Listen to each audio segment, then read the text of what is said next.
Hi everyone, and welcome back to my sourdough kitchen.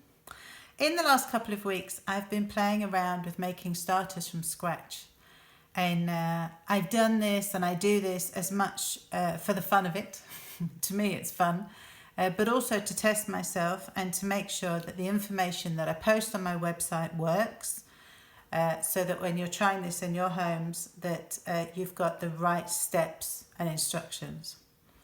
Of course, I can only show you how it works in my household and in my kitchen, and with your flour, your room temperature, your environment, things might work slightly differently, but it's there as a guide to show you how I do it. If you've got lower temperatures, it might be slower. If you've got higher temperatures, it might be faster. So you can always get in touch and I can give you some ideas for that. But what you'll find on my website now is full details on how to make a starter from scratch, white flour, but also to show you that the same thing works with wholemeal flour.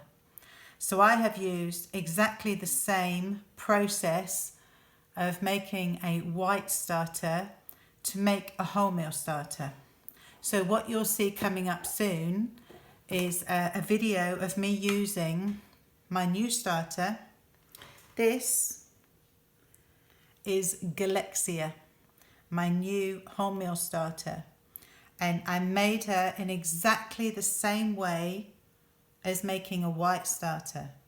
But what you'll see from the photos that I've shared is there's such a different texture because it's a different kind of flour, because you've got all that goodness. So whether you call it wholemeal or whole wheat, it's there. The information is all there for you to be able to see how it looks, but you can use exactly the same process as the white one for making this one. So you'll see very soon how she's behaved with for making a loaf. At the same time, I've played around with some einkorn flour, and this is really quite different. So einkorn is the oldest of the ancient grains. It's the first grain that was used to make bread. And it behaves very differently. I like eating it as a grain because I'm a grain fanatic. And as a flour, it's very fine. It's not very strong. It benefits from being boosted with other flours or being used on its own. It makes a beautiful loaf. It's just quite dense.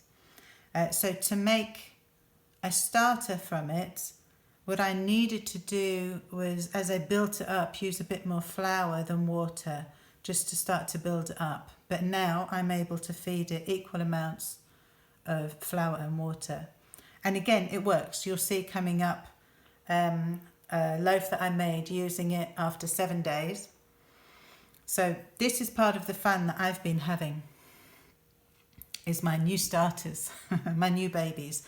So my wholemeal starter is called Galexia. My einkorn starter is called Elara, because I like names that are to do with constellations and stars, so keeping on the theme. What you'll also find on my website now is also a page that I've added on how to boost your starter. One of the questions I get asked the most is about starters, how to give it a boost, how to strengthen it. So I've added some information about that too. And my biggest tip is don't always assume your starter is dead. Starters are a lot more resilient than you think, and they can usually be brought back. So if you think there's an issue with your starter, don't just ditch it. Give me a shout or have a look on my website and give it a chance to boost itself back up, because it could well be that it just needs a bit of tender loving care and it will be fine. So that's also on there. So lots more information on my website. Hopefully you'll find it all useful, and I look forward to seeing some of your lovely loaves. Make sure you tag me so I can see what you're doing in your kitchen, and happy baking. So here we have my lovely star, and next to her my new Galexia, my wholemeal starter. So I fed them both this morning a few hours ago. So what I want to show you, she's so beautiful. So here we go. beautiful, textured, lovely star. Lovely and thick and bubbly. So that is my strong white bread flour starter. So to show the difference in the texture with the wholemeal, just listen.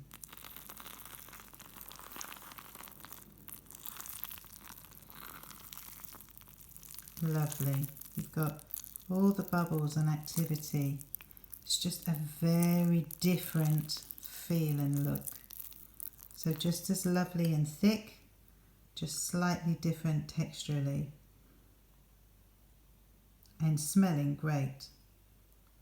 So the look of the wholemeal is such that you're not going to get it looking quite so volcanic as the white, but it's all still there. All the activity is still there. So welcome Galaxia, and let's see what work you do alongside my lovely star. So this is Alara, my einkorn starter, and as you can see, a really different look. I mean, she really hides her power. So just to show you, this is the grain. This is the einkorn grain. So this is the oldest of the ancient grains. This was the first ancient grain.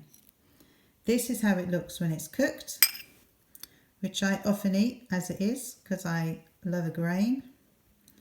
And this is the flour. So it's really quite fine, as you can see. So when we use that then to make a starter, it creates something really quite different from the other flours. When I stir it, you'll see the consistency is so different. Here we go.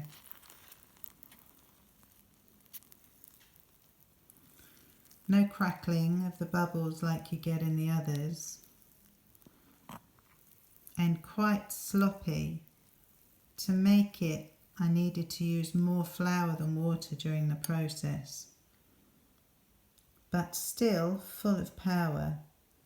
The activity is not quite as abundant as you have in the white starter or even the wholemeal, but the power is still there. It still works. So very soon I will show you the loaf that she created when I first used her. So for now, from our little einkorn corner, this is Alara. And you can see there's bubbles coming back. So that's the starter fun I've been having. Now let's see what work they do.